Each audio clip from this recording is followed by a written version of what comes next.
ನಮಸ್ಕಾರ ವೀಕ್ಷಕರೇ, ನೀವು ನೋಡ್ತಾ ಇದ್ದೀರಾ ವಿಶ್ವವಾಣಿ ಮನಿ. ನಾನು ಕೇಶವ್ ಪ್ರಸಾದ್. ವೀಕ್ಷಕರೇ, ಇವಾಗ ನೀವು ನಿಮ್ಮ ಉದ್ಯೋಗದ ಪೀಕ್ ಪೀರಿಯಡ್ನಲ್ಲಿದ್ದೀರಾ. ನಿಮಗೆ ಸುಮಾರು 45-50 ವರ್ಷ ವಯಸ್ಸು ಅಂತ ಇಟ್ಕೊಳ್ಳಿ.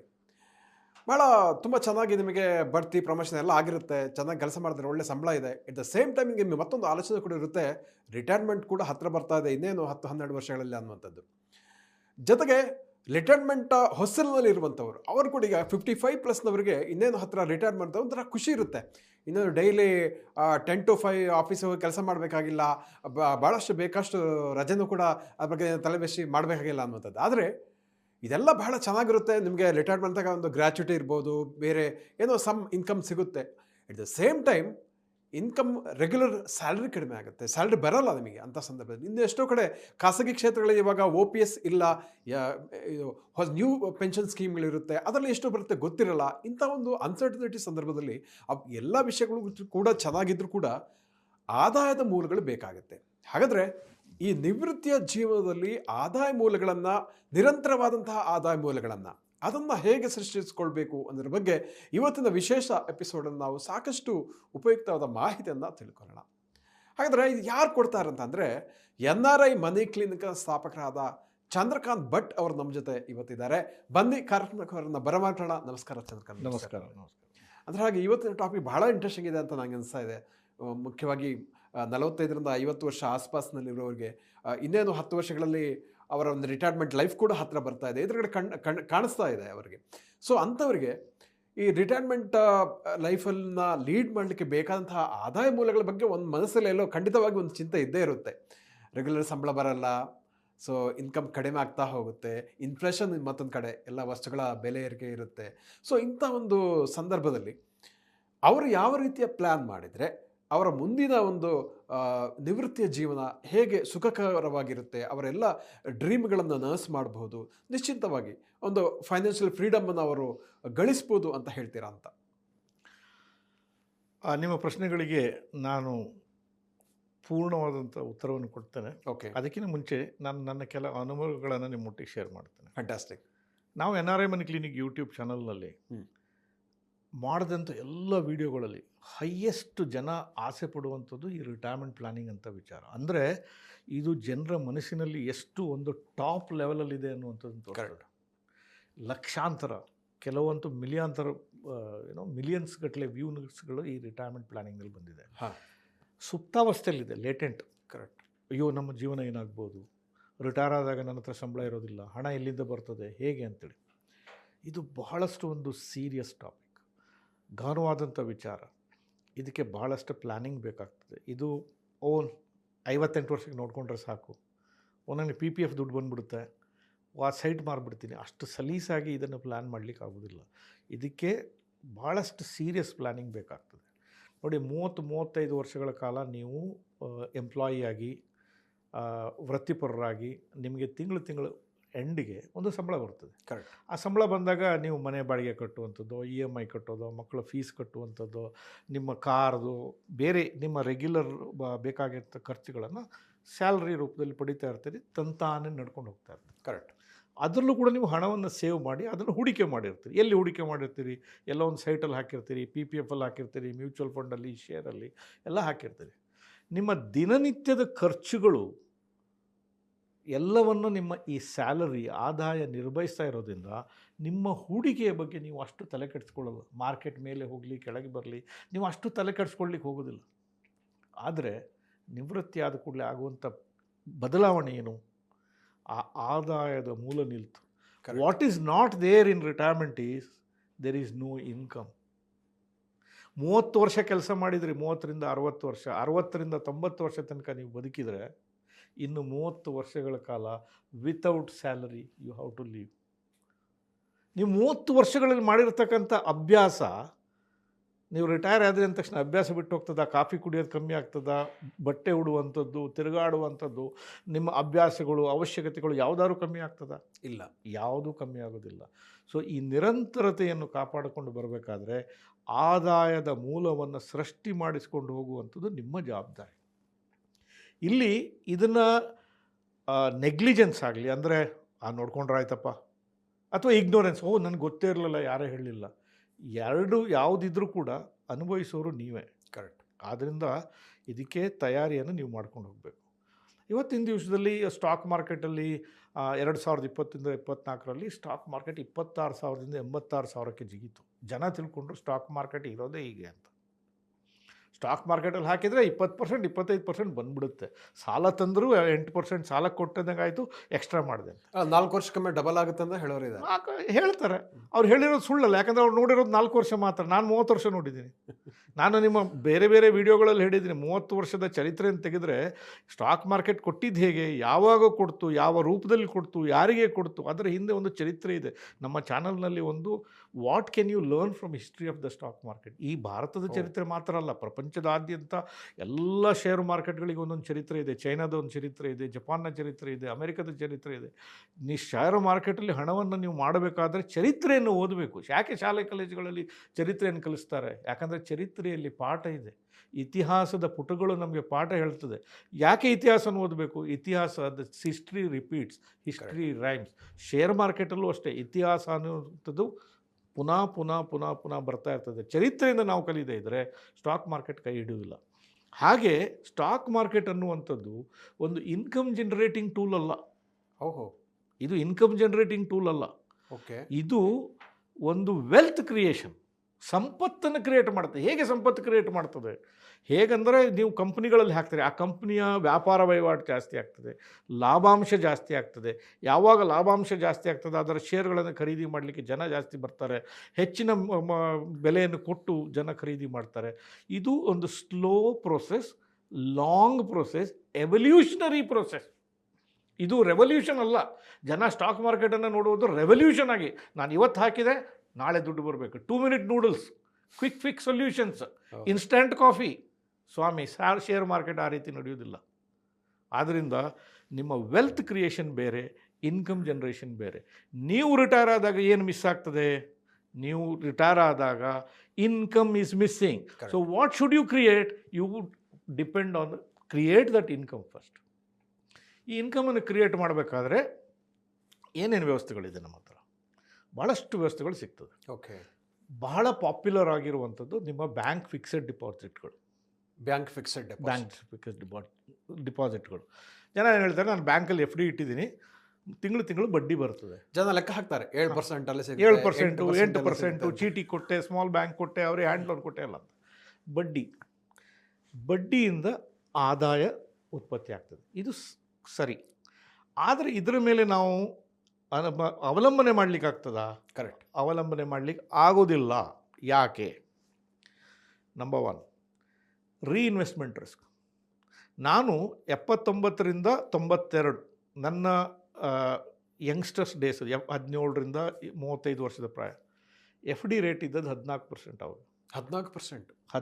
ನಾನು ಕೆಲವರು 16% ಹೇಳಿದ್ದು ಕೂಡ ಕೇಳಿದ್ದೀನಿ. ಓ, ನಾವು ವ್ಯವಹಾರ ಪ್ರಾರಂಭ ಮಾಡಿದ ಟೈಮ್ನಲ್ಲಿ ಬ್ಯಾಂಕಿಂದ ಬಾರೋ ಮಾಡ್ತಾ ಇದ್ದಿದ್ದು 22-23% ಅಲ್ಲಿ. ಬ್ಯಾಂಕಿಂದ, ಪ್ರೈವೇಟ್ ಲೆಂಡರ್ಸ್ ಅಲ್ಲ, ಬ್ಯಾಂಕ್ನವರು. Every 5 years FD is to double in bank. Correct. 14% ಇದ್ದ FD 2000, ಇದು 92ರಲ್ಲಿ ನಾನು ಹೇಳ್ತಾ ಇರೋದು 14% ಇದ್ದದ್ದು, 2007ಕ್ಕೆ 5.5%ಗೆ ಬಂದಿಳಿತು. ಓ, ಎಂಥ ಒಂದು ಪತನ, ಇಳಿಕೆ. 5.5 ಇಳಿದದ್ದು ಮತ್ತೆ ಮುಂದಿನ ಸೈಕಲ್ನಲ್ಲಿ 9.5 ಹೋಯಿತು. ನೆಕ್ಸ್ಟ್ ಸೈಕಲ್ ನಿಮಗೆ ಸಾಧಾರಣ ನಿಮಗೆ ಈ 2019 ಅಷ್ಟೊತ್ತಿಗೆ ಇದು ಇಳಿದು 4.25% ಬಂತು. ಓ, ಈ ಸರ್ತಿ ಇದು 7%ಗೆ 6.5ರಿಂದ 7ಕ್ಕೆ ಹೋಯಿತು. ಈ ಸರ್ತಿ ಜಿಗಿತಾಗಿ ಈಗ ಕೆಳಕ್ಕೆ ಬರ್ತಾ ಇದೆ. ಹೌದು. ಸೊ ಇದು ರೀಇನ್ವೆಸ್ಟ್ಮೆಂಟ್ ರಿಸ್ಕ್ ಇದೆ. ಯಾಕೆ ರೀಇನ್ವೆಸ್ಟ್ಮೆಂಟ್ ರಿಸ್ಕ್? ನೀವು FD ಮಾಡಬೇಕಾದ್ರೆ ಬ್ಯಾಂಕ್ನವರು ನಿಮಗೆ 10 ವರ್ಷಗಳ ಕಾಲ ಮ್ಯಾಕ್ಸಿಮಮ್ ಕೊಡೋದು 10 ವರ್ಷದ FD. ನಿಮಗೆ 30 ವರ್ಷದ FD ಇಲ್ಲ, 15 ವರ್ಷದ FD ಇಲ್ಲ. ಯಾಕಂದರೆ ಬ್ಯಾಂಕಿಗೆ ರಿಸ್ಕ್ ಆಗ್ತದೆ. ಅವ್ರು ಕೊಡುವಂಥ ಮ್ಯಾಕ್ಸಿಮಮ್ ಪೀರಿಯಡ್ ಎಷ್ಟು? 10 years. ಆದ್ದರಿಂದ ನಿಮ್ಮ ಹಣಕ್ಕೆ ಒಂದು ಗ್ಯಾರಂಟಿ ಇನ್ಕಮ್ ಅನ್ನುವಂಥದ್ದು 10 ವರ್ಷಕ್ಕೆ ಮಾತ್ರ. ನೀವು 60 ವರ್ಷಕ್ಕೆ ರಿಟೈರ್ ಆಗಿ 90 ವರ್ಷದ ತನಕ ಈ ಭೂಮಿಯ ಮೇಲೆ ಇದ್ದರೆ ಮುಂದಿನ 20 ವರ್ಷ ನಡೆಸೋದು ಹೇಗೆ? Correct, right. ಇದ್ರದ್ದು ಅನುಭವ ಜನ ಆಲೋಚನೆ ಮಾಡೋದಿಲ್ಲ. ನಾನೊಂದು ನಮ್ಮ ಚಾನಲ್ನಲ್ಲಿ ಹೇಳಿದೆ, ಇದನ್ನು ನೀವು ವಿಜುವಲೈಸ್ ಮಾಡೋದು ಹೇಗೆ? ನಾವು ಫಿನಾನ್ಷಿಯಲ್ ಪ್ಲಾನರ್ಸ್ ನಮಗೆಲ್ಲವೂ ಗೊತ್ತಾಗ್ತದೆ, ಆದರೆ ನಾವು ಹೇಳಿರೋದನ್ನು ಆ ಕಡೆ ಕೂತ್ಕೊಂಡಿರ್ತಕ್ಕಂಥ ನಮ್ಮ ಕ್ಲೈಂಟ್ಸ್ ಅರ್ಥ ಮಾಡ್ಕೊಳ್ಳಲ್ಲ. ಯಾಕಂದರೆ ನಾವು ವಿಜುವಲೈಸ್ ನಮ್ಮ ಮನಸ್ಸಲ್ಲಿ ಆಗುವಂಥದ್ದು ಅವರಿಗೆ ಅನುಭವಕ್ಕೆ ಬರೋದಿಲ್ಲ. ನಾನು ಅವರಿಗೊಂದು ಕತೆ ಹೇಳಿದೆ, ನೋಡಿ ನೀವು ನಿಮಗೆ ಇವತ್ತು 40 ವರ್ಷ, ನಿಮಗೆ ಒಂದು 1,00,000 ಸಂಬಳ ಇದೆ ಅಂತ ಎಣಿಸ್ಕೊಳ್ಳಿ. ಹ್ಮ್. 10 ವರ್ಷದಂತ ನಿಮಗೆ 10 ವರ್ಷದ ಎಕ್ಸ್ಟ್ರಾ ಎಕ್ಸ್ಪೀರಿಯನ್ಸ್ ಆಗಿದೆ. ನಿಮ್ಮ ಎಂಪ್ಲಾಯರ್ ಬಂದು ನಿಮ್ಗೆ ಹೇಳ್ತಾರೆ, ನಿಮಗೆ 40 ವರ್ಷದಲ್ಲಿ ನಾನು 1,00,000 ರೂಪಾಯಿ ಕೊಡ್ತಾ ಇದ್ದೆ, ಆದರೆ ಈಗ ನಿಮ್ಗೆ 10 ವರ್ಷ ಎಕ್ಸ್ಪೀರಿಯನ್ಸ್ ಆಗಿದೆ, ಮುಂದೆ ನನಗೆ ಅಷ್ಟು ಕೊಡೋಕ್ಕಾಗಲ್ಲ, ನಾನು ನಿಮ್ಗೆ 70,000 ಕೊಡ್ತೀನಿ ಅಂತ. ಅವಾಗ ನಿಮ್ಗೆ ಏನು ಅನಿಸ್ತದೆ? 10 ವರ್ಷ ಎಕ್ಸ್ಪೀರಿಯನ್ಸ್ ಆದ್ರೆ ನಿಮ್ಗೆ ಜಾಸ್ತಿ ಸಂಬಳ ಬರಬೇಕು, ಆದರೆ ನನಗೆ ಕೊಡೋದು ನೀವು 30% ಕಮ್ಮಿ. ನೀವು ಎಫ್ ಡಿ ಇಟ್ಟಾಗ ಆಗೋದು ಅದೇ. 60 ವರ್ಷಕ್ಕೆ 7%ಅಲ್ಲಿ ನೀವು ಎಫ್ ಡಿ ಬುಕ್ ಮಾಡಿ 70 ವರ್ಷ ಆಗಬೇಕಾದ್ರೆ ಇಂಟ್ರೆಸ್ಟ್ ರೇಟ್ ಡ್ರಾಪ್ ಆಗಿ 4%ಗೆ ಬಂದರೆ ಏನಾಯಿತು? ಲಾಸ್ ಅಷ್ಟು. ಲಾಸ್ ಆಯಿತು. ಟ್ಯಾಕ್ಸ್ ಕಟ್ಟಬೇಕು, ಹ್ಮ್. ಟೋಟಲ್ ಇನ್ಕಮ್ ಕಮ್ಮಿ, ಹಣದುಬ್ಬರ 2% ಇರಲಿ, 3% ಇರಲಿ, 5 ಇರಲಿ, ಬೆಳೆಗಳು ಜಾಸ್ತಿ ಆಗಿದೆ. ಸೊ ನಿಮ್ಮ ಹಣದ ಮೌಲ್ಯ ಕಮ್ಮಿ, ಹಣ ಬರುವುದು ಕಮ್ಮಿ, ಬರುವುದರಲ್ಲಿ ಸರ್ಕಾರವೂ ಕೂಡ ನಿಮ್ಮ ತಟ್ಟೆಯಿಂದ ತೆಗೆದು ತಿಂತದೆ, ಏನು ಬಿಡೋದಿಲ್ಲ, ಅದು ಕರೆಕ್ಟ್, ಯಾವುದು ಬಿಡೋದಿಲ್ಲ. ಆದ್ದರಿಂದ ಎಫ್ ಡಿ ಅನ್ನುವಂಥದ್ದು ನೀವು ಪೂರ್ಣ ಪ್ರಮಾಣದಲ್ಲಿ ನಿಮ್ಮ ನಿವೃತ್ತಿ ಜೀವನಕ್ಕೆ ಆದಾಯ ಮೂಲವಾಗಿ ಮಾಡಲೇಬಾರ್ದು. ನಾವು ಇಷ್ಟು ಹೇಳಿದ ತಕ್ಷಣ ಕೆಲವರು ಹೇಳ್ತಾರೆ, ನಾನು ಇದನ್ನು ಕೋಆಪರೇಟಿವ್ ಬ್ಯಾಂಕಲ್ಲಿ ಇಡ್ತೇನೆ, ಸಣ್ಣ ಬ್ಯಾಂಕಲ್ಲಿ ಇಡ್ತೇನೆ, ಚಿಟ್ ಫಂಡ್ ಅವನಿಗೆ ಕೊಡ್ತೀನಿ, ಅಂಗಡಿಯವನಿಗೆ ಕೊಡ್ತೀನಿ, ಅವ್ನು ತಿಂಗಳಿಗೆ 1%. ನೀವು ನಿವೃತ್ತರಾದಂಥ ಸಂದರ್ಭದಲ್ಲಿ ಮನಸ್ಸಿನಲ್ಲಿ ಇಡಬೇಕಾಗಿರತಕ್ಕ ಫಸ್ಟ್ ವಿಚಾರ ಏನಂದರೆ, return of capital is more important than the return on capital. ನಿಮ್ಗೆ ಹಣದ ಮೇಲೆ ಎಷ್ಟು ಉತ್ಪತ್ತಿ ಸಿಗುತ್ತೆ ಅನ್ನೋದಕ್ಕಿಂತ ನನ್ನ ಹಣ ವಾಪಸ್ ಸಿಗ್ತದೆ ಅನ್ನೋದನ್ನು ಫಸ್ಟ್ ಆಲೋಚನೆ ಮಾಡಿ.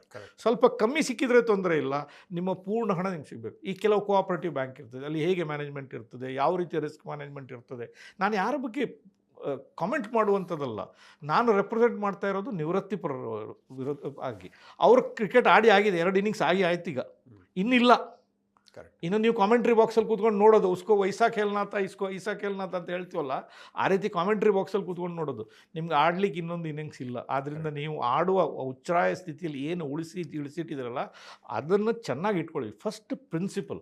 ಆದ್ದರಿಂದ ಸಣ್ಣ ಸಣ್ಣ ಕೋಆಪರೇಟಿವ್ ಬ್ಯಾಂಕ್ಗಳು, ಚಿಟ್ ಫಂಡ್ಗಳು, ಈ ಪ್ರೈವೇಟ್ ಲೆಂಡಿಂಗ್, ಇದಕ್ಕೆಲ್ಲ ಕೈ ಹಾಕಿ ಹೋಗ್ಬಿಡಿ.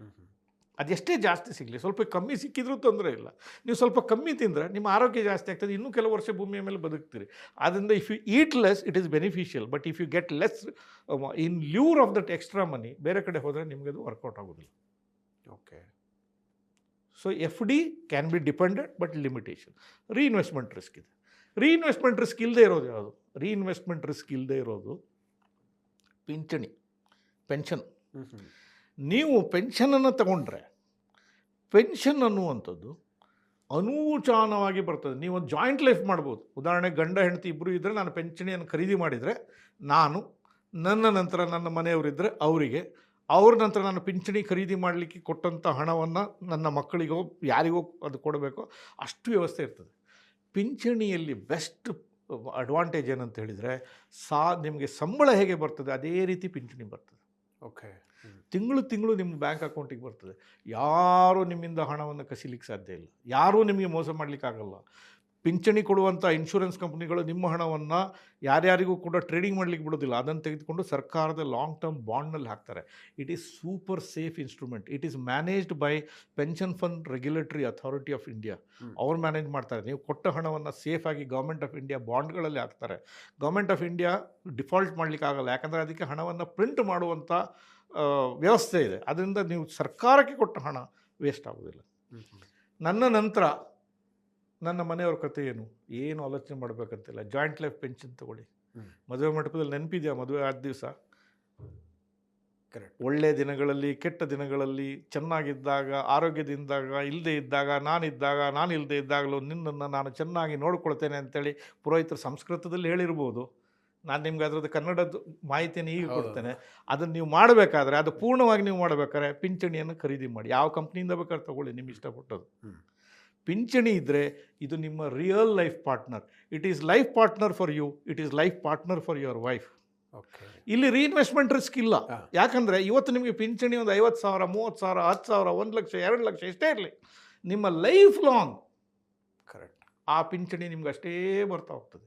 ಯಾರೂ ಕಸಿಲಿಕ್ಕಾಗಲ್ಲ. ಕೆಲವರು ಹೇಳ್ತಾರೆ, ನಾನು ಬುದ್ಧಿವಂತ, ನಾನು ಸ್ಟಾಕ್ ಮಾರ್ಕೆಟಲ್ಲಿ ಹಾಕಿ ಇದಕ್ಕಿಂತ ಜಾಸ್ತಿ ದುಡ್ಡು ಮಾಡ್ತೇನೆ. ಇರ್ಬೋದು ನೀವು ಬುದ್ಧಿವಂತರು. 60 ವರ್ಷದ ನಂತರ ನಿಮ್ಮ ಜೀವನ ಹೇಗೆ ಹೋಗ್ತದೆ ನಿಮ್ಮ ಕೈಯಲ್ಲಿರೋದಿಲ್ಲ, ದೇವರ ಕೈನಲ್ಲಿರ್ತದೆ. ಯಾವ ಕಾಯಿಲೆಗೆ ತುತ್ತಾಗ್ತೀರಿ. ಇದ್ದಕ್ಕಿದ್ದಾಗೆ ನಾನು ನೋಡಿದ್ದೇನೆ, ರಸ್ತೆಯಲ್ಲಿ ವಾಕಿಂಗ್ ಹೋಗ್ತಾ ಇದ್ದವರು ಬ್ರೈನ್ ಹೆಮರೇಜ್ ಆಗಿ ಬಿದ್ದುಬಿಡ್ತಾರೆ, BP ಜಾಸ್ತಿ ಆಗ್ತದೆ. ನೀವು ಎಷ್ಟೇ ಬುದ್ಧಿವಂತರಾಗಿರ್ಬೋದು, ನಿಮ್ಗೆ ಆಲೋಚನೆ ಮಾಡುವ ಶಕ್ತಿ ಇಲ್ಲದೆ ಇದ್ದರೆ ನೀವು ಹೇಗೆ ಮಾಡ್ತೀರಿ ನಿಮ್ಮ ಇನ್ವೆಸ್ಟ್ಮೆಂಟ್ಗಳನ್ನು? ನೀವು ಏನೂ ಕೆಲಸ ಮಾಡದೇ ಇದ್ದಾಗಲೂ ಕೂಡ ನಿಮ್ಮ ಬ್ಯಾಂಕಿಗೆ ಒಂದು ಹಣ ಒಂದು ಬೀಳುವಂಥ ವ್ಯವಸ್ಥೆ ಇಲ್ಲದೇ ಇದ್ದರೆ ನಿಮ್ಮ planning is a failure. So it should come automatically, it should become your passive income. ಇನ್ನು ಕೆಲವರು ನಾನು ಎಲ್ಲವೂ ಚೆನ್ನಾಗಿರ್ತದೆ ಆದರೆ ನಾನು crippled, paralytic stroke, kidney failure, critical illness, ಅಲ್ಲಿ ಇಲ್ಲಿ ನೋವುಗಳು ನಮ್ಮ ಬಾಡಿಯಲ್ಲಿ ಎಲ್ಲಿಲ್ಲೆಲ್ಲ ನೋವುಗಳಾಗ್ತಾ ಇದ್ದರೆ ನಮ್ಮ ಆಲೋಚನೆಗಳು ನಾರ್ಮಲ್ ಆಗಿರೋದಿಲ್ಲ. ಹೌದೌದು. ಆವಾಗ ನೀವು ಸ್ಟಾಕ್ ಮಾರ್ಕೆಟಲ್ಲಿ ಇಷ್ಟು ದುಡ್ಡು ಬರ್ತದೆ, ಅಷ್ಟು ದುಡ್ಡು ಬರ್ತದೆ, ಅದು ಯಾವುದೂ ಬೇಕಾಗಲ್ಲ. ಆ ಟೈಮ್ನಲ್ಲಿ ಇಷ್ಟೇ, ನನ್ನ ಬ್ಯಾಂಕ್ ಅಕೌಂಟಲ್ಲಿ ದುಡ್ಡು ಇದೆಯೇ ಇಲ್ಲ, ನಾನು ಖರ್ಚು ಮಾಡಲಿಕ್ಕೆ ಬೇಕಾದಾಗ ಇದೆಯೋ ಇಲ್ವೋ, ನಾನು ಶ್ರೀಮಂತನೋ ಬಡವನೋ ಕೋಟ್ಯಾಧಿಪತಿನೋ, ಯಾವುದರಿಂದ ದುಡ್ಡು ಬಂತು ಕ್ವಶನ್ ಕೇಳೋಲ್ಲ. ಆಸ್ಪತ್ರೆಗೆ ಯಾರಾದರೂ ಸೇರಿದಾಗ ಕೇಳ್ತಾರ, ನೀವು ದುಡ್ಡು ಮಾಡಿದ್ದು ಆಸ್ಪತ್ರೆ ಕಟ್ಟೋ ದುಡ್ಡು ಮ್ಯೂಚುವಲ್ ಫಂಡಲ್ಲಿ ಮಾಡಿದ್ರಾ, ಸ್ಟಾಕ್ ಮಾರ್ಕೆಟಲ್ಲಿ ತೊಗೊಂಡ್ರಾ, ಇನ್ಶೂರೆನ್ಸ್ ಕಂಪ್ನಿ ಕೊಡ್ತಾ, NPS ಕೊಡ್ತಾ, ಬ್ಯಾಂಕ್ ಕೊಡ್ತಾ ಕೇಳ್ತಾರೆ. ಏನು ಹೇಳುತ್ತೆ? ಇವತ್ತಿನ ದಿವಸ ಹುಷಾರಿಲ್ಲ, ನಾನು ಟ್ರೀಟ್ಮೆಂಟ್ ಮಾಡೋಕ್ಕೆ ಇಷ್ಟು ದುಡ್ಡು ಬೇಕು. ನಿಮ್ಮ ರಿಟೈರ್ಮೆಂಟಲ್ಲಿ ಆಗುವಂಥದ್ದು ಅಷ್ಟೇ. There is no fashion in retirement, there is only need. ಅದು ನಿರಂತರತೆ ಇನ್ಕಮನ್ನು ಜನ್ರೇಟ್ ಮಾಡ್ತದೆ. ಯಾರು ಏನೇ ಹೇಳಿ, ಜನ ನನಗೆ ಹೇಳ್ಬೋದು ಇವರು ಇನ್ಶೂರೆನ್ಸ್ ಕಂಪ್ನಿ ಏಜೆಂಟ್ ಅಂತ, ನೀವೇನು ಹೇಳಿದ್ರು ನನಗೇನು ಪ್ರಾಬ್ಲಮ್ ಇಲ್ಲ, ಸತ್ಯ ವಿಚಾರ ನಾನು ನಿಮ್ಗೆ ಹೇಳ್ತಾ ಇರೋವಂಥದ್ದು. ಆದ್ದರಿಂದ ಈ ನಿರಂತರತೆ ಬೇಕಾದರೆ ನಿಮಗೆ ಬೇಕಾಗಿರ್ತಕ್ಕಂಥ ಏಜೆಂಟ್ರ ಹತ್ರ, ಬೇಕಾಗಿರ್ತಕ್ಕಂಥ ಇನ್ಶೂರೆನ್ಸ್ ಕಂಪ್ನಿಗಳಿಂದ ಈ ಪಿಂಚಣಿಗೆ ಒಂದು ಮಿನಿಮಮನ್ನು ಹಾಕ್ಕೊಳ್ಳಿ. ಹಾಗೆ ಪಿಂಚಣಿಯ ಒಂದು ವ್ಯವಸ್ಥೆಯಲ್ಲಿ ಮಹತ್ತರವಾಗಿರ್ತಕ್ಕಂಥ ಬದಲಾವಣೆಗಳಾಗಿದೆ ಇವತ್ತಿನ ದಿವಸ. ಮೊದಲು ಪಿಂಚಣಿ ತಗೊಳ್ಬೇಕಾದ್ರೆ ನೀವು ದೊಡ್ಡ ಮೊತ್ತದ ಅಮೌಂಟನ್ನು ಪಿಂಚಣಿಗೆ ಹಾಕಿ ಆಮೇಲೆ ನಿಮಗೆ ಪಿಂಚಣಿ ಕೊಡುವಂಥ ವ್ಯವಸ್ಥೆ ಬಂದಿತ್ತು. ಈಗ ಇದರಲ್ಲಿ ಯಾವ ರೀತಿಯ ಬದಲಾವಣೆಗಳು ಬಂದಿದೆ ಅಂದರೆ ನಂಬಲಿಕ್ಕೆ ಆಗೋದಿಲ್ಲ. ಉದಾಹರಣೆಗೆ ನಿಮಗೆ ಈಗ 45 ವರ್ಷ ಪ್ರಾಯ, ನಿಮ್ಮ ರಿಟೈರ್ಮೆಂಟ್ ಸ್ಟಾರ್ಟ್ ಆಗೋದು 60 ವರ್ಷ. ಆವತ್ತಿನ ದಿವಸ ಎಷ್ಟು ಇಂಟ್ರೆಸ್ಟ್ ರೇಟ್ ಇದೆ, ಎಷ್ಟು ಪೆನ್ಷನ್ ರೇಟ್ ಇರುತ್ತೆ ನಿಮ್ಗೆ ಗೊತ್ತಿರೋದಿಲ್ಲ. ಇನ್ಶೂರೆನ್ಸ್ ಕಂಪ್ನಿಗಳಲ್ಲಿ ಪ್ರಾಡಕ್ಟ್ಗಳು ಹೇಗೆ ಬಂದಿದ್ದಾವೆ ಅಂದರೆ ಇವತ್ತಿನ ದಿವಸ ನೀವು ಒಂದು ಕಂತನ್ನು ಕಟ್ಟಿ ಇನ್ಶೂರೆನ್ಸ್ ಕಂಪ್ನಿಯಲ್ಲಿ ಎಷ್ಟು ಪಿಂಚಣಿ ಬರ್ತದೆ ಇವತ್ತು ಗೊತ್ತಾಗ್ತದೆ. ನೀವು ಕಟ್ಟೋದು ಉಳಿದ ದುಡ್ಡು ಮುಂದಿನ 10-15 ವರ್ಷ. ನೀವು ನೋಡಿ, ಬ್ಯಾಂಕಿಗೆ ಹೋಗಿ ಲೆಕ್ಕ ಮಾಡಿ, ಬ್ಯಾಂಕ್ ಮ್ಯಾನೇಜರ್ ಹತ್ರ ಹೇಳಿ, ನಾನು 1 ವರ್ಷದ ಕಂತು ಈ ವರ್ಷ ಕಟ್ತೇನೆ, ನನಗೆ ಇಂಟ್ರೆಸ್ಟ್ ನೀವು ಮುಂದಿನ 10 ವರ್ಷಕ್ಕೆ ಕೊಡ್ತೀರಾ ಅಂತ ಹೇಳಿ ನಗ್ತಾರೆ ಬ್ಯಾಂಕ್ ಮ್ಯಾನೇಜರ್. ಎಂಥದ್ರಿ ನೀವು ಎಜುಕೇಟೆಡ್ ಥರ ಕಾಣ್ತೀರಿ? ಇದೆಲ್ಲ ಕೇಳೋ ಪ್ರಶ್ನೆನಾ? ನೀವು ಬ್ಯಾಂಕಲ್ಲಿ ಹಣ ಇಡಿ, ಇವತ್ತು ಇಂಟ್ರೆಸ್ಟ್ ರೇಟ್ ಎಷ್ಟಿದೆ ಅಷ್ಟು ನಾನು ಕೊಡ್ತೀನಿ, ಮುಂದಿನ ವರ್ಷ ಬನ್ನಿ, ಯಾವಾಗ ಇದ್ದಿದ್ದು ಜಾಸ್ತಿ ಇದ್ರೆ ಜಾಸ್ತಿ, ಕಮ್ಮಿ ಇದ್ರೆ ಕಮ್ಮಿ ಅಂತ ಕೊಡ್ತೀನಿ. ಇನ್ಶೂರೆನ್ಸ್ ಕಂಪ್ನಿಗಳು ಎಂಥ ರಿಸ್ಕ್ ತಗೊಳ್ತಾವೆ? ಒಂದು ಇನ್ಸ್ಟಾಲ್ಮೆಂಟ್ ನೀವು ಇವತ್ತು ಕಟ್ತೀರಿ ಪಿಂಚಣಿಗೆ, ಡೆಫರ್ಡ್ ಪೆನ್ಷನ್ ಅಂತ ಬರ್ತದೆ, ಫ್ಲೆಕ್ಸಿ ಪೆನ್ಷನ್ ಅಂತ ಬರ್ತವೆ. ಲೈಫ್ ಲಾಂಗ್ 85 ವರ್ಷದ ತನಕ, ಮುಂದಿನ 40 ವರ್ಷಗಳ ಕಾಲ ಗ್ಯಾರಂಟಿ ಕೊಡ್ತದೆ, ಇಷ್ಟು ಪೆನ್ಷನ್ ನಿಮ್ಗೆ ಕೊಡ್ತದೆ. ಒಂದು 0.5% ಕಮ್ಮಿ ಬರ್ಬೋದು, ಬಟ್ ನಿಮಗೆ ಮನಸ್ಸಿನಲ್ಲಿ ಎಂಥ ಗ್ಯಾರಂಟಿ ಅದು. ನೀವು ಇದು ನಿವೃತ್ತಿ ಆದಮೇಲೆ ಮಾಡೋದಲ್ಲ, ಈಗಲೇ ಮಾಡಿದರೆ ನಿಮ್ಗೊಂದು 50,000ಕ್ಕೆ ಒಂದು ನನಗೆ ಪಿಂಚಣಿ ಬೇಕು, ರಿವರ್ಸ್ ಕ್ಯಾಲ್ಕುಲೇಷನ್ ಮಾಡ್ಬೋದು. ಹಾಗೆ ನಾಳೆ ನಾನು ಇವತ್ತಿನ ದಿವಸ 6.5%ನದು 7%ನ ಪಿಂಚಣಿಗೆ ನಾನು ಜಾಯಿನ್ ಆದೆ. ಯಾವುದೇ ಕಾರಣಕ್ಕೆ ಇನ್ಫ್ಲೇಷನ್ ಜಾಸ್ತಿ ಆಯಿತು, ಬಡ್ಡಿ ದರಗಳು ಆ ಟೈಮಲ್ಲಿ ಜಾಸ್ತಿ ಆಯಿತು, ನಾವು ಕಡಿಮೆ ಬರ್ತದೆ ಅನ್ಸ್ಕೊಂಡಿದ್ದು, ಇದು ಜಾಸ್ತಿ ಆಯಿತು. ಆವಾಗ ಏನು ಮಾಡೋದು? ಅದಕ್ಕೆ ಎಕ್ಸಿಟ್ ರೂಟ್ಸ್ ಕೂಡ ಕೊಟ್ಟಿದ್ದಾರೆ. ಸೊ ಇದೊಂದು ವೆರಿ ಪ್ರೊಫೆಷ್ನಲ್ ಫೀಲ್ಡ್ ಆಗಿದೆ ಈಗ ಪಿಂಚಣಿ ಅನ್ನುವಂಥದ್ದು. It's become very professional. ನೀವು ನಿಮ್ಮ ಸಮಸ್ಯೆಗಳನ್ನು ಅರ್ಥ ಮಾಡ್ಕೊಳ್ಳಿ, ಸಮಸ್ಯೆಯನ್ನು ನಿಮ್ಮ ಪ್ಲ್ಯಾನರ್ಸ್ ಹತ್ರ ಹೇಳಿ, ಅದಕ್ಕೆ ಬೇಕಾಗಿರ್ತಕ್ಕಂಥ ರೀತಿಯಲ್ಲಿ ಅವರು ಇನ್ಕಮನ್ನು ಡಿಸೈನ್ ಮಾಡಿಕೊಳ್ಬೋದು. 0 ಇನ್ವೆಸ್ಟ್ಮೆಂಟ್ ರಿಸ್ಕ್ ಪಿಂಚಣಿಯಲ್ಲಿ, 0 risk of health, guarantee for your wife. ನಿಜವಾದ ರೂಪದಲ್ಲಿ ನೀವು ಮನೆಯಲ್ಲಿ ಹೆಂಡತಿಗೆ ಹೇಳಬೇಕು, ನೋಡಮ್ಮ ನಾನು ನಿಂಗೆ ಮದುವೆ ಮಂಟಪದಲ್ಲಿ ಇದು ಹೇಳಿದ್ದೆ, ಮಾಡಿ ತೋರಿಸಿದ್ದೀನಿ ನೋಡು, ನಾನು ಇಲ್ಲದೆ ಇದ್ದರೂ ನೀನು ಇರುವಷ್ಟು ದಿವಸ ಕೂಡ ನಿಂಗೆ ಬರ್ತದೆ. ಆವತ್ತಿನ ದಿವಸ ಅವ್ರು ನಿಮ್ಮನ್ನು ನೋಡುವ ದೃಷ್ಟಿಯೇ ಬೇರೆ ಆಗ್ತದೆ. ಕರೆಕ್ಟ್. ಇದು ಬೇಕು, ಇದು ಇನ್ಕಮ್. 3ನೇದು ಸೋರ್ಸ್ ರೆಂಟ್, ಬಾಡಿಗೆ. ಇದು ಬಾಡಿಗೆ ಅಂಗಡಿ ಅಥವಾ ವಾಸದ ಮನೆಗಳು ಯಾವುದೇ ಇರ್ಬೋದು. ರೆಂಟ್ನಲ್ಲಿ ಇಂಟ್ರೆಸ್ಟಿಂಗ್ ಏನಂತ ಹೇಳಿದರೆ, ರೆಂಟ್ ಈಸ್ ಇನ್ಫ್ಲೇಷನ್ ಪ್ರೂಫ್. ಹಣದುಬ್ಬರ ಜಾಸ್ತಿ ಆದಾಗ ಬಾಡಿಗೆ ಜಾಸ್ತಿ ಆಗ್ತದೆ. 10,000 ಇದ್ದ ಬಾಡಿಗೆ 12,000, 15,000, 20,000, 25,000. ನೀವು ಬಾಡಿಗೆ ಎಲ್ಲಿ ತನಕ ನಿಮಗೆ ಬರ್ತಾ ಇರ್ತದೆ, ಆವಾಗ ತನಕ ನೀವು ಹಣದುಬ್ಬರದ ಬಗ್ಗೆ ಆಲೋಚನೆ ಮಾಡಬೇಕಂತಿಲ್ಲ. ಬಾಡಿಗೆದಾರರ ಬಗ್ಗೆ ಆಲೋಚನೆ ಮಾಡಿ, ನಾನು ಕೊಡೋದು ಯಾರಿಗೆ, ಅವನ ಟ್ರಬಲ್ ಮೇಕರ, ತೊಂದರೆ ಕೊಟ್ಟಾನ, ಬಾಡಿಗೆ ಕೊಡದೆ ನನಗೆ ಸತಾಯಿಸ್ತಾನ, ಕೋರ್ಟ್ ಕಟ್ಟಲಿಗೆ ನನಗೆ ತಿರುಗಾಡಿಸ್ತಾನ, ನನ್ನ ವೀಕ್ನೆಸ್ ನೋಡಿ ನನಗೆ ಉಪದ್ರವ ಮಾಡ್ತಾನೆ, ಅದನ್ನು ನೀವು ಆಲೋಚನೆ, ಬಾಡಿಗೆದಾರನ ಬಗ್ಗೆ ಆಲೋಚನೆ ಮಾಡಿ ಹೊರತು ಬರುವಂಥ ಹಣದ ಬಗ್ಗೆ ಆಲೋಚನೆ ಮಾಡಬೇಡಿ. ರೆಸಿಡೆನ್ಷಿಯಲ್ ಪ್ಲಾಟ್ಸ್, ರೆಸಿಡೆನ್ಷಿಯಲ್ ಪ್ರಿಮೈಸ್ನಲ್ಲಿ ಬರುವಂಥ ಬಾಡಿಗೆ ಕಡಿಮೆ, ಕಮರ್ಷಿಯಲ್ನಲ್ಲಿ ಜಾಸ್ತಿ ಸಿಗ್ತದೆ. ಇವತ್ತಿನ ದಿವಸ ಫ್ರ್ಯಾಕ್ಷನಲ್ ಕಮರ್ಷಿಯಲ್ ರಿಯಲ್ ಎಸ್ಟೇಟ್ ಅಂತ ಬಂದಿದೆ, ಭಾಳ ಚೆನ್ನಾಗಿದೆ. ಸ್ಟಾಕ್ ಮಾರ್ಕೆಟ್ನಲ್ಲಿ ರೀಟ್ಸ್ ಅಂತ ಬಂದಿದೆ. ಇಲ್ಲೆಲ್ಲವೂ ಕೂಡ ಬಾಡಿಗೆಯ ಮುಖಾಂತರ ನಿಮಗೊಂದು ಆದಾಯವನ್ನು ಕ್ರಿಯೇಟ್ ಮಾಡುವಂಥ ವ್ಯವಸ್ಥೆ ಇದೆ.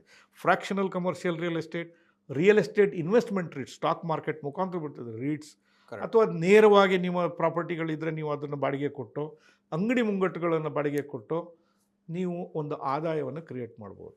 ಈ ಬಾಡಿಗೆಗಳ ವಿಚಾರದಲ್ಲಿ ಒಂದು ಇಂಟ್ರೆಸ್ಟಿಂಗ್ ಏನಂತ ಹೇಳಿದರೆ, ಬಾಡಿಗೆಗಳು ಯಾವಾಗ ಜಾಸ್ತಿ ಆಗ್ತದೆ, ಅಂಡರ್ಲೈಯಿಂಗ್ ಅಸೆಟ್ನ ಪ್ರೈಸ್ ಕೂಡ ಜಾಸ್ತಿ ಆಗ್ತದೆ. Exactly right. 1 ಕೋಟಿಯ ಸೈಟ್ ಇದ್ದು ಅದನ್ನು ನಿಮ್ಗೊಂದು 30,000 ಬಾಡಿಗೆ ಕೊಡ್ತಾ ಇದ್ದರೆ, ಅದು ಬಾಡಿಗೆ 50,000 ಆದರೆ ಅದು ಬೆಲೆ 1 ಕೋಟಿ ಇದ್ದಿದ್ದು 1.5 ಕೋಟಿ ಆಗ್ತದೆ. So you will have wealth creation as well as an income generation, ಎರಡೂ ಕೂಡ ಸೈಮಲ್ಟೇನಿಯಸ್ ಆಗಿ ಆಗ್ತದೆ. ಸಮಸ್ಯೆ ಏನಂತ ಹೇಳಿದರೆ, ಇದರೊಳಗೆ ಇದನ್ನು ಖರೀದಿ ಮಾಡಲಿಕ್ಕೆ ದೊಡ್ಡ ಮೊತ್ತದ ಹಣ ಬೇಕು. ಆದ್ದರಿಂದ ಯಾರಾದರೂ ರಿಟೈರ್ ಆಗೋರು, ನನಗೆ ಇದನ್ನು ಇನ್ಕಮ್ ಮೂಲ ಬೇಕು ಅಂತೇಳಿ ನನಗೆ PPF ಹಣ ಬಂತು, ಗ್ರ್ಯಾಚ್ಯುಟಿ ಹಣ ಬಂತು ಅಂತ ಸಿಕ್ಕಿದ ದೊಡ್ಡ ಮೊತ್ತದ ಹಣವನ್ನು ತಂದು ಬಾಡಿಗೆಯ ಮನೆಗಳನ್ನು ಖರೀದಿ ಮಾಡಬೇಡಿ.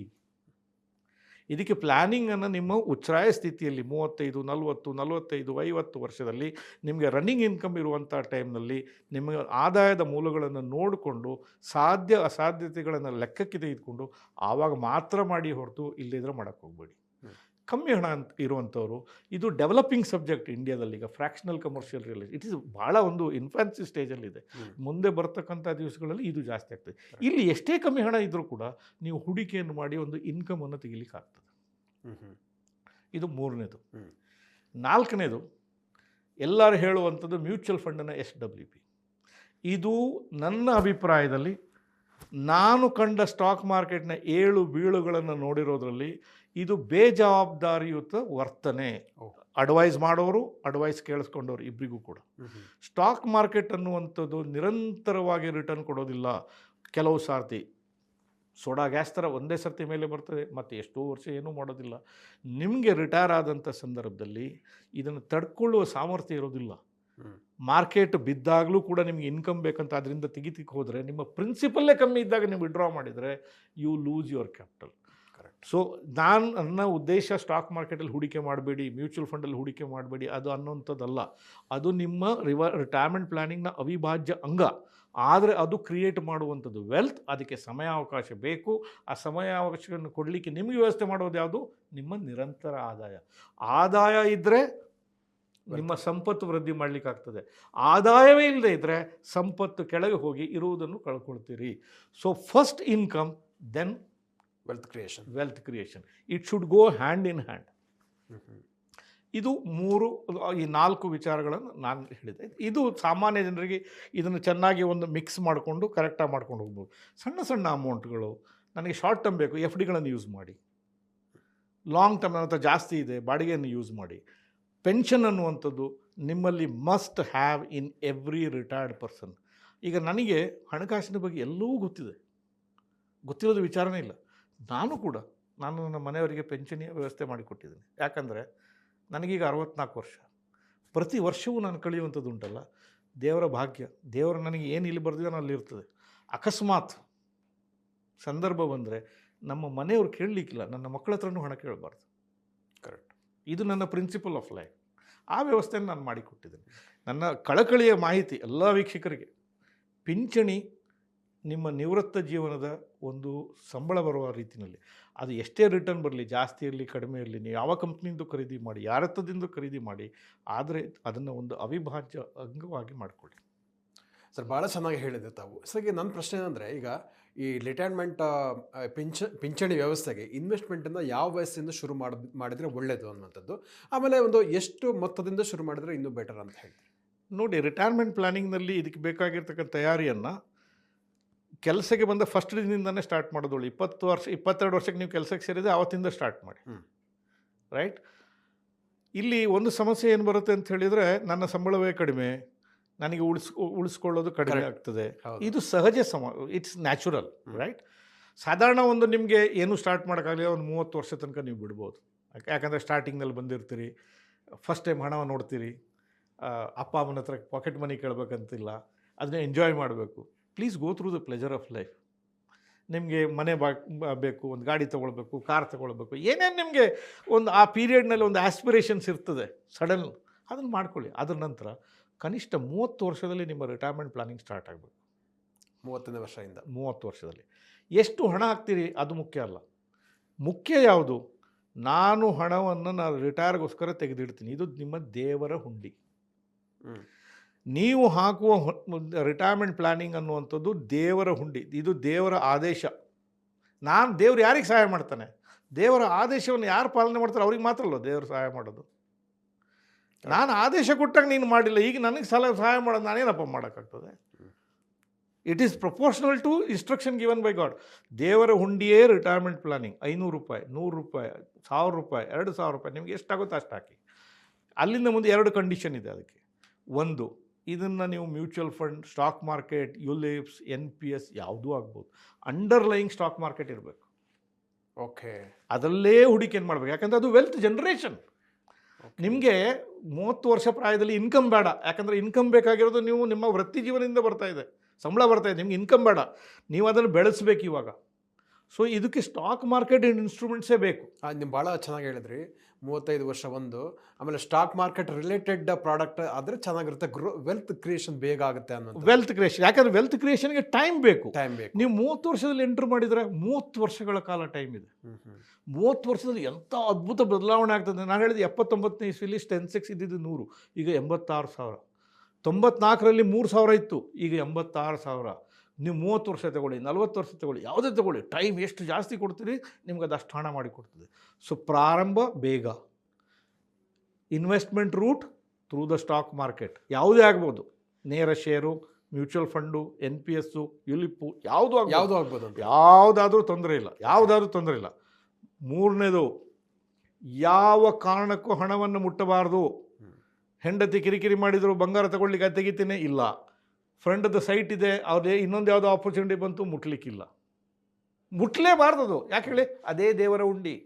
ಅದಕ್ಕೆ ನೀವು ಮುಟ್ಟಿದ್ರೆ ದೇವರ ಹುಂಡಿ ಕೈ ಹಾಕಿದ್ರಿ. ದೇವರ ಹುಂಡಿ ಕೈ ಹಾಕಿದ ತಕ್ಷಣ ದೇವರ ಶಾಪ ನಿಮಗೆ. ದೇವರ ಶಾಪ ಸಿಕ್ಕಿದ್ರೆ ಯಾರು ಏನೂ ಒಳ್ಳೇದಾಗೋದಿಲ್ಲ. ಆದ್ದರಿಂದ ದೇವರ ಹುಂಡಿಗೆ ಕೈ ಹಾಕಬೇಡಿ. ನಿಮಗೆ ದೇವರ ಆದೇಶ ಕೊಡೋದು ಯಾವಾಗ ಅದಕ್ಕೆ ಕೈ ಹಾಕಲಿಕ್ಕೆ? ನಿಮ್ಮ ಇನ್ಕಮ್ ಸ್ಟಾಪ್ ಆದಾಗ, ಯಾವಾಗ ರಿಟೈರ್ ಆದಾಗ ಓಪನ್ ಮಾಡಿ ಅಲ್ಲಿ ತನಕ ಒಳಗೆ ಏನಿದೆ ಅಂತ ನೋಡೋಕೆ ಹೋಗ್ಬೇಡಿ. ಎಷ್ಟಾಯಿತು ಏನು ಮಾಡಿ ದೇವ್ರು ಯಾರು ಕೈ ಬಿಡೋದಿಲ್ಲ. ಇಷ್ಟ ತನಕ ಬಿಟ್ಟದ್ದೇ ಇಲ್ಲ ದೇವ್ರ ಕೈ ಯಾರ್ದು. ನಿಮ್ಮ ರಿಟೈರ್ಮೆಂಟ್ ಹುಂಡಿ ನಿಮ್ಮ ಕೈ ಬಿಡೋದಿಲ್ಲ. ಅದು ನಿಮ್ಮನ್ನು ಚೆನ್ನಾಗಿ ಸಾಕ್ತದೆ. ಹಾಗೆ ನೀವು ಕಡಿಮೆ ಅಮೌಂಟಲ್ಲಿ ಸ್ಟಾರ್ಟ್ ಮಾಡಿರ್ಬೋದು. 1,000-2,000 ನಿಮಗೊಂದು ಪ್ರಮೋಷನ್ ಸಿಕ್ತು, ಒಂದು ಸ್ವಲ್ಪ ಹಾಕಿ. ಯಾವುದೋ ಒಂದು ಮೊದಲು ಮಾಡಿದ್ದು ಒಂದು ಯಾವುದೋ NSC ಸರ್ಟಿಫಿಕೇಟ್ ಮೆಚೂರ್ ಆಯಿತು, ಸ್ವಲ್ಪ ಹಣ ಅದರೊಳಗೆ ಹಾಕಿ. ನಿಮಗೆ ಬರುವಂಥ ಯಾವುದೇ ಆದಾಯದ ಮೂಲ ಜಾಸ್ತಿ ಆದಾಗ ಅದರ ಒಂದು ಅಂಶವನ್ನು ತೆಗೆದು ಅದರೊಳಗೆ ಹಾಕ್ತಾ ಹೋಗಿ. ದೇವರೇ ಇದು ನನಗೆ ಇದನ್ನು ನೀನು ರಿಟೈರ್ ಆದಾಗ ತೆಗೆದುಕೊಡಪ್ಪ, ಅಲ್ಲಿ ತನಕ ನಾನು ಏನು ಮಾಡಬೇಡ. ಓಕೆ, ಇದು ವೆಲ್ತ್ ಕ್ರಿಯೇಷನ್. ಆವಾಗ ಏನು ಮಾಡಬೇಕು? 60 ವರ್ಷದಲ್ಲಿ ನಿಮ್ಮ ಒಂದು ಲೈಫಿನ ಸ್ಟೇಜ್ಗಳು, ಎಷ್ಟು ಹಣಕಾಸಿದೆ, ಏನು ವ್ಯವಸ್ಥೆ ಇದೆ, ಅದರ ಬೇಸಿಸ್ ಮೇಲೆ ಏನು ಮಾಡಬೇಕು ಅಂತ ನೀವು ಆವಾಗ ಡಿಸೈಡ್ ಮಾಡಬೇಕು. ಇದು ಅರ್ಲಿ ಎಂಟ್ರೆನ್ಸ್ ಇನ್ ಕೆರಿಯರ್. 30 ವರ್ಷದಲ್ಲಿ ಪ್ರಾರಂಭ ಆಗಬೇಕು. 45 ವರ್ಷದಲ್ಲಿ ಪ್ರಾಯ ಆದರೆ 30ರಿಂದ 40 ಜಾಸ್ತಿ ಎಷ್ಟು ಟೈಮ್ ಇದೆಯೋ ಯೂಸ್ ದ ಸ್ಟಾಕ್ ಮಾರ್ಕೆಟ್. 45 ವರ್ಷ ಆಗಬೇಕಾದ್ರೆ ಹೈಬ್ರಿಡ್ ಸ್ಟ್ರಾಟಜಿ ಬೇಕು. ಹೈಬ್ರಿಡ್ ಅಂದರೆ ನಾನು ಈಗ ಆದಾಯ ನಿಲ್ತದೆ 60ರಲ್ಲಿ, ಅದಕ್ಕೆ ಬೇಕಾಗಿರ್ತಕ್ಕಂಥ ಪೆನ್ಷನ್ ಸ್ಕೀಮ್ ನಾನು ಏನು ಹೇಳಿದೆ ಅದಕ್ಕೆ ಒಂದು ಅಂಶವನ್ನು ಪೆನ್ಷನ್ ಸ್ಕೀಮಿಗೆ ಕಾಂಟ್ರಿಬ್ಯೂಟ್ ಮಾಡಬೇಕು. ಇನ್ನೊಂದು ಅಂಶ ಈ ವೆಲ್ತ್ ಕ್ರಿಯೇಷನ್ಗೆ ಬೇಕೇ ಬೇಕು ಪುನಃ. ಯಾಕಂದರೆ ಹಣದುಬ್ಬರ ಕಂಟಿನ್ಯೂಸ್ ಸತತ. ಅದು ಆ ಹಣದುಬ್ಬರವನ್ನು ಬೀಟ್ ಮಾಡಬೇಕಾದ್ರೆ ಸ್ಟಾಕ್ ಮಾರ್ಕೆಟ್ ರಿಲೇಟೆಡ್ ಇನ್ಸ್ಟ್ರೂಮೆಂಟ್ ಬೇಕು. ಸೊ ಫಾಲೋ ಹೈಬ್ರಿಡ್ ಅಂದರೆ ಎರಡೂ ಬೇಕು, ಎರಡು ಮಿಕ್ಸ್ ಆಗಿ. ಇನ್ಕಮ್ ಜನರೇಟಿಂಗ್ ಐಡಿಯಾನೂ ಬೇಕು, ವೆಲ್ತ್ ಕ್ರಿಯೇಷನ್ ಜನರೇಷನ್ ಕೂಡ ಬೇಕು. 55 ವರ್ಷಕ್ಕೆ ಬಂದೆ, ಈಗ ಪ್ರಾಥಮಿಕತೆ ಇನ್ಕಮ್ ಜನರೇಷನ್. ನಾನು ಇನ್ಕಮ್ ಜನರೇಷನ್ ಬಗ್ಗೆ ಆಲೋಚನೆ ಮಾಡಿಲ್ಲ. How will I get the income? Start it now. 60 ವರ್ಷ ನಾನು ಏನು ಮಾಡಿಲ್ಲ. Primary thing is replacement of income. So ಬೇರೆ ಬೇರೆ ಘಟ್ಟಗಳಲ್ಲಿ ನಿಮ್ಮ ಲೈಫ್ನಲ್ಲಿ ಆಗ್ತಕ್ಕ ಸ್ಥಿತಿಗತಿಗಳಿಗೆ ಹೊಂದಿಕೊಂಡು ಈ ಸ್ಟ್ರಾಟಜಿಗಳನ್ನು ಚೇಂಜ್ ಮಾಡ್ಕೋಬೇಕು. ಭಾಳ ಚೆನ್ನಾಗಿ ಹೇಳಿದ್ರಿ. ನಮ್ಮ ವೀಕ್ಷಕರಿಗೆ ಆಯಾ ವಯಸ್ಸಿನವರು, ಕಿರಿ ವಯಸ್ಸಿನ ಇರ್ಬೋದು, ರಿಟೈರ್ಮೆಂಟ್ಗೆ ಹತ್ತಿರ ಇರುವಂಥವರು. ಸೊ ಇನ್ನು ಕೊನೆಯದಾಗ ಒಂದು ಪ್ರಶ್ನೆ, ಈಗ ತಾವು ಹೇಳಿದ್ರಿ ಈ ಇನ್ಶೂರೆನ್ಸ್ ಕಂಪನಿಗಳ ಪೆನ್ಷನ್ ಪ್ರಾಡಕ್ಟ್ಗಳನ್ನು ಕೂಡ ಅದು ಕೂಡ ಆಗ್ಬೋದು ಅಂತ ಹೇಳಿದ್ರಿ. ಸೊ ಅಫ್ಕೋರ್ಸ್ ಈಗ ಎಲ್ರಿಗೂ NPS ಗೊತ್ತು, ಸ್ಟಾಕ್ ಮಾರ್ಕೆಟ್ ರಿಲೇಟೆಡ್ ಇರುವಂಥ ಇನ್ವೆಸ್ಟ್ಮೆಂಟನ್ನು ಮಾಡುವಂಥದ್ದು. ಈ ಇನ್ಶೂರೆನ್ಸ್ ಕಂಪನಿಗಳು ಅಂತ ಬಂದಾಗ ಯಾವ ಕಂಪನಿಗಳಿಗೆ ಜನರಲ್ ಇನ್ಶೂರೆನ್ಸ್ ಎಲ್ಲಿ ಸಿಗುತ್ತೆ? ಇದು ಪ್ರಾಡಕ್ಟು ಯಾವುದು ಬೆಸ್ಟು? ಥ್ರೂ ಏಜೆಂಟ್ ಮೂಲಕ ಬೈ ಮಾಡುವಂಥದ್ದು ಉತ್ತಮ ಅಥವಾ ಡೈರೆಕ್ಟ್ ಕಂಪನಿ ವೆಬ್ಸೈಟಿಂದ ಇದು ಮಾಡ್ಬೋದು, ಹೇಗೆ ಅಂತ ಯಾವುದು ಬೆಟರ್ ಅಂತ ಹೇಳ್ತೀರಿ? ನೋಡಿ, ನನ್ನ ಅಭಿಪ್ರಾಯದಲ್ಲಿ ನೀವು ಹೇಳೋದಾದರೆ, ನೀವು ಯಾವ ಏಜೆಂಟ್ ಮುಖಾಂತರ ನಿಮಗೆ ಸಲಾವಳಿ ಇದೆಯೋ ಅಥವಾ ನಿಮಗೆ ಟ್ರಸ್ಟ್ ಇದೆಯೋ ಅವ್ರ ಮುಖಾಂತರ ಹೋಗಿ. ಯಾಕಂತ ಹೇಳಿದರೆ ಯಾವ ಕಾಲಘಟ್ಟದಲ್ಲಿ ಯಾವ ಸಮಯದಲ್ಲಿ ನಿಮಗೆ ಹೆಲ್ಪ್ ಬೇಕು ಅಂತ ನಿಮ್ಗೆ ಗೊತ್ತಾಗಲ್ಲ. ನೀವು ಇವತ್ತು ತಗೊಳ್ತೀರಿ, ನೀವು 60ರಿಂದ ಮುಂದೆ ದಾಟ್ತಾ ಹೋದಾಗ ಜೀವನದ ಇನ್ನೊಂದು ತುದಿಗೆ ಸಮೀಪರಾಗ್ತಾ ಹೋಗ್ತೀರಿ, ವೀಕ್ ಆಗ್ತಾ ಹೋಗ್ತೀರಿ, ಮೆಂಟಲಿ ಫಿಸಿಕಲಿ ವೀಕ್ ಆಗ್ತೀರಿ. ನಿಮಗೆ you need advice, you need helping hands. Please depend on the agent who is available nearest to you, right? ಯಾವ ಇನ್ಶೂರೆನ್ಸ್ ಕಂಪ್ನಿಯೂ ಆಗ್ಬೋದು. ಓಕೆ. ಯಾವ ಇನ್ಶೂರೆನ್ಸ್ ಕಂಪ್ನಿಯೂ ಕೆಟ್ಟದಿಲ್ಲ. ಸೊ ಯಾವುದೇ ಜನರಲ್ ಇನ್ಶೂರೆನ್ಸ್ ಕಂಪ್ನಿಯಲ್ಲಿ ಪೆನ್ಷನ್, ಜನರಲ್ ಇನ್ಶೂರೆನ್ಸ್ ಅಲ್ಲ, ಲೈಫ್ ಇನ್ಶೂರೆನ್ಸ್. ಲೈಫ್ ಇನ್ಶೂರೆನ್ಸ್ನಲ್ಲಿ ಒಂದು ಲೈಫ್ ಇನ್ಶೂರೆನ್ಸ್ ಇರುತ್ತೆ, ಎರಡನೇದು ಪೆನ್ಷನ್ ಇರುತ್ತೆ. ಸೊ ಒಂದು ಲೈಫ್ ಇನ್ಶೂರೆನ್ಸ್ ಕಂಪ್ನಿಗೆ ಒಂದು ಕಾಂಟ್ಯಾಕ್ಟ್ ಮಾಡಿ, ಅವರ ಏಜೆಂಟ್ರನ್ನು ಕಾಂಟ್ಯಾಕ್ಟ್ ಮಾಡಿ, ನನಗೆ ಪೆನ್ಷನ್ ಪ್ರಾಡಕ್ಟ್ ಬೇಕು, ನನ್ನ ರಿಕ್ವೈರ್ಮೆಂಟ್ ಇದೆ ಅಂತ ಹೇಳ್ಬಿಟ್ಟು ಬೈ ಮಾಡ್ಬೋದು. ಖಂಡಿತ ನೀವು ಮಾಡಬೇಕು. ಎಲ್ಲ ಕಂಪ್ನಿಗಳು ದೊಡ್ಡ ಡಿಫ್ರೆನ್ಸ್ ಇರೋದಿಲ್ಲ. ಯಾವ ಕಂಪ್ನಿ ಮುಖಾಂತರ ನೀವು ಖರೀದಿ ಮಾಡಿದರೂ ಹೆಚ್ಚು ಕಮ್ಮಿ 0.1, 0.2% ಡಿಫ್ರೆನ್ಸ್ಗಳು ಎಲ್ಲೋ ಏರಿಳಿತ ಬರ್ಬೋದು ಅಷ್ಟೇ ಹೊರತು ಎಲ್ಲರೂ ಕೂಡ ಸರ್ಕಾರದ ಬಾಂಡ್ಗಳಲ್ಲಿ ಹಾಕೋದ್ರಿಂದ ಅವರಲ್ಲೂ ಕೂಡ investment source is same government of India. So it is not going to be a problem. ಮತ್ತು ನಿಮ್ಮ ಹಣ ಹೋಗ್ತದೆ ಅಂತ ಹೆದರಿಕೆಯಲ್ಲಿ ಯಾವ ಇನ್ಶೂರೆನ್ಸ್ ಕಂಪ್ನಿಗಳು ಕೂಡ ಮುಳುಗೋದಿಲ್ಲ. ಬ್ಯಾಂಕ್ಗಳು ಮುಳುಗ್ಬೋದು, ಕರೆಕ್ಟ್. ಇನ್ಶೂರೆನ್ಸ್ ಕಂಪ್ನಿ ಮುಳುಗಲ್ಲ. ಯಾಕಂದರೆ ಅಲ್ಲಿ ರೂಲ್ಸ್ ರೆಗ್ಯುಲೇಷನ್ ಜಾಸ್ತಿ. ಸರ್ಕಾರದ ಬಾಂಡ್ಗಳಲ್ಲಿ ಹಣ ಹಾಕ್ತಾರೆ, ಮಿನಿಮಮ್ ಸ್ಟ್ಯಾಚ್ಯುಟ್ರಿ ಅವ್ರ ಹತ್ರ ಲಿಕ್ವಿಡಿಟಿ ರೇಷಿಯೋ ಮೇಂಟೈನ್ ಮಾಡಬೇಕು. ಅಷ್ಟು ಲಿಕ್ವಿಡಿಟಿ ರೇಷಿಯೋ ಅವ್ರು ಮೇಂಟೈನ್ ಮಾಡದೇ ಇದ್ದರೆ, ಕ್ಯಾಪಿಟಲ್ ಅಡೆಕ್ವೆಸಿ ಇಲ್ಲದೇ ಇದ್ದರೆ ಅವರಿಗೆ ಬಿಸ್ನೆಸ್ ಮಾಡಲಿಕ್ಕೆ ಬಿಡೋದಿಲ್ಲ regulators. So it is very safe to invest through the insurance company. Insurance company ಅಂದ ಕೂಡಲೇ ನಾವೇನು ಅನ್ಟಚಬಲ್ ಆಗಬೇಕಂತ ಇಲ್ಲ. Okay, they are super safe. ಯಾಕೆ ಇನ್ಶೂರೆನ್ಸ್ ಕಂಪ್ನಿಗಳ ಶೇರ್ಗಳ ಬೆಲೆ ಜಾಸ್ತಿ ಆಗ್ತದೆ?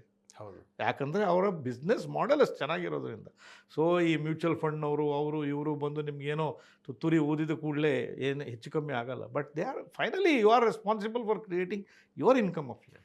Insurance companies are the best place to create the retirement income. Fantastic.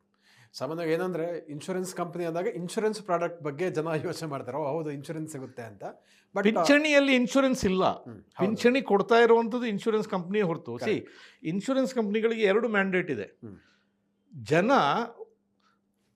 They will solve 2 problems. Insurance company, 1, what if somebody dies early, ಬೇಗ ಸತ್ತರೆ ಅವನನ್ನು ಹೇಗೆ ಪ್ರೊಟೆಕ್ಟ್ ಮಾಡೋದು, this is 1. The second problem they solve is what if I live long. That is pension. So they solve 2 problems. If I die early, how will I mitigate the problem of the family? If I live long, how will I give the income for you for a lifetime? This is the mandate of insurance company. These are all backed by the solid thoughts. ಇಲ್ಲದಿದ್ರೆ ಕಂಪ್ನಿಗಳು ಬದುಕೋದಿಲ್ಲ. ಈಗ ನಮ್ಮಲ್ಲಿ public sector life insurance ಕಂಪ್ನಿಗಳು ಇದ್ದಾವೆ, private sector ಇದ್ದಾವೆ. So ಈ 2 sector ಬಗ್ಗೆ ನೋಡಿದ್ರೆ ಎಲ್ಲಿ ಮಾಡಿದ್ರೆ ಬೆಸ್ಟ್ ಅಂತ ಹೇಳಿ, ಯಾವುದಕ್ಕೆ ಬೇಕಾದ್ರೂ ಮಾಡಿ, ಏನೂ ಪ್ರಾಬ್ಲಮ್ ಇಲ್ಲ. ನೋಡಿ, ಇದೆಲ್ಲ ಗುದ್ದಾಟ ಮಾಡೋದು ಯಾರು? ಸಾರ್ವಜನಿಕರು ಮತ್ತು ಆ ಏಜೆಂಟ್ಗಳು ಮಾತ್ರ.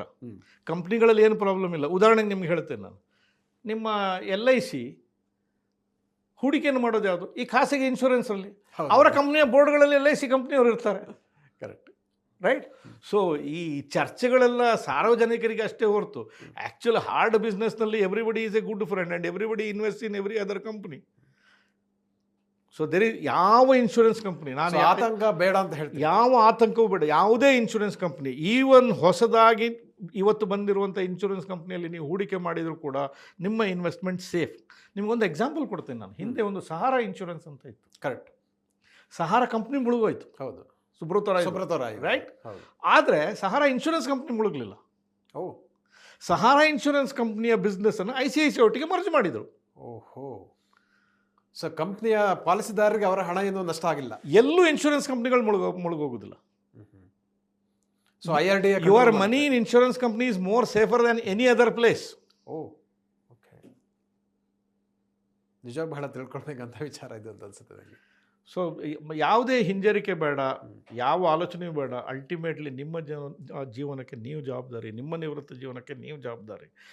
ಇವ್ರ ಮಾತುಗಳು ಕೇಳಿ, ಟೆಲಿವಿಷನ್ ಚಾನಲ್ ನೋಡಿ, ಬೇಡದ ಆರ್ಟಿಕಲ್ಗಳನ್ನು ನೋಡಿ, ಬೇಡದ ಯೂಟ್ಯೂಬ್ ಚಾನಲ್ ಬರ್ತಕ್ಕಂಥ ಪ್ರಮೋಷನ್ಗಳನ್ನು ನೋಡಿ ಜೀವನವನ್ನು ಕಷ್ಟಕ್ಕೆ ಮಾಡಿಬಿಡಿ. ನೋಡಿ, ಅದಕ್ಕೆ ಹೇಳೋದು 60ರಿಂದ 75 ವರ್ಷ ಇದು ಗೋಲ್ಡನ್ ಇಯರ್ಸ್ ಅಂತ ಹೇಳ್ತಾರೆ.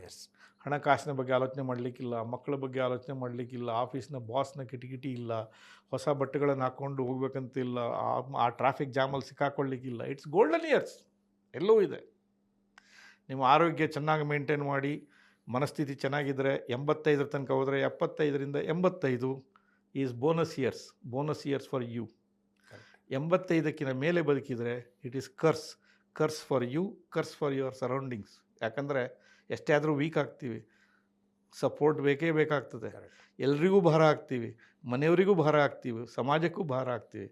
ಆದ್ದರಿಂದ ಇರುವಷ್ಟು ದಿವಸ ಹಣಕಾಸಿಗಾಗಿ ನಾವು ಬೇರೆಯವರ ಮೇಲೆ ಹೊರೆಯಾಗದೆ ಒಳ್ಳೆಯ ಆರೋಗ್ಯವನ್ನು ಕಾಪಾಡಿಕೊಂಡು ನಮ್ಮ ಪಾಡಿಗೆ ನಮಗೆ ಬೇಕಾಗಿರೋದು ನಾವು ಮೇಂಟೈನ್ ಮಾಡಿದರೆ ಅದಕ್ಕಿಂತ ದೊಡ್ಡ ಒಂದು ಸಂತೋಷ ಬೇರೆ ಇರಲಿಕ್ಕಿಲ್ಲ. ನಿಜ ನಿಜ.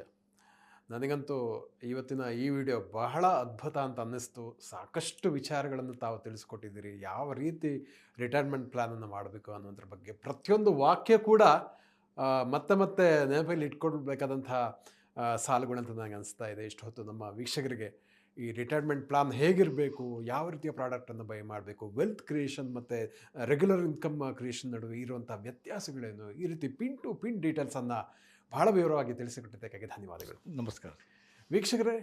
ನೋಡಿದ್ರಲ್ಲ, ರಿಟೈರ್ಮೆಂಟ್ ಪ್ಲಾನ್ ಹೇಗಿರಬೇಕು ಅನ್ನುವಂಥ ಒಂದು ಮಹತ್ವದ ವಿಡಿಯೋವನ್ನು ತಾವೆಲ್ಲ ವೀಕ್ಷಿಸಿದ್ದೀರಿ. ಇದನ್ನು ನಿಮ್ಮ ಸ್ನೇಹಿತರಿಗೂ ಶೇರ್ ಮಾಡಿ. ಈ ಉಪಯುಕ್ತವಾದ ವಿಚಾರಗಳು, ಇವುಗಳ ಮೌಲ್ಯ ಖಂಡಿತವಾಗಿ ಕೂಡ ಬೆಲೆ ಕಟ್ಟಲಿಕ್ಕೆ ಸಾಧ್ಯ ಇಲ್ಲ ಅಂತ ಹೇಳ್ತಾ, ನಿಮ್ಮ ಮತ್ತಷ್ಟು ಪ್ರಶ್ನೆಗಳನ್ನು, ಸಂದೇಹಗಳನ್ನು ಕಮೆಂಟ್ ಬಾಕ್ಸ್ನಲ್ಲಿ ತಿಳಿಸಿ, ನಿಮ್ಮ ಅಭಿಪ್ರಾಯಗಳನ್ನು ತಿಳಿಸಿ ಮತ್ತು ವಿಶ್ವವಾಣಿ ಮನಿ ಯೂಟ್ಯೂಬ್ ಚಾನಲನ್ನು ನಿರಂತರವಾಗಿ ವೀಕ್ಷಿಸಿ, ಸಬ್ಸ್ಕ್ರೈಬ್ ಮಾಡಿ ಅಂತ ಕೇಳ್ಕೊಳ್ತಾ ಇದ್ದೀನಿ. ವಂದನೆಗಳು.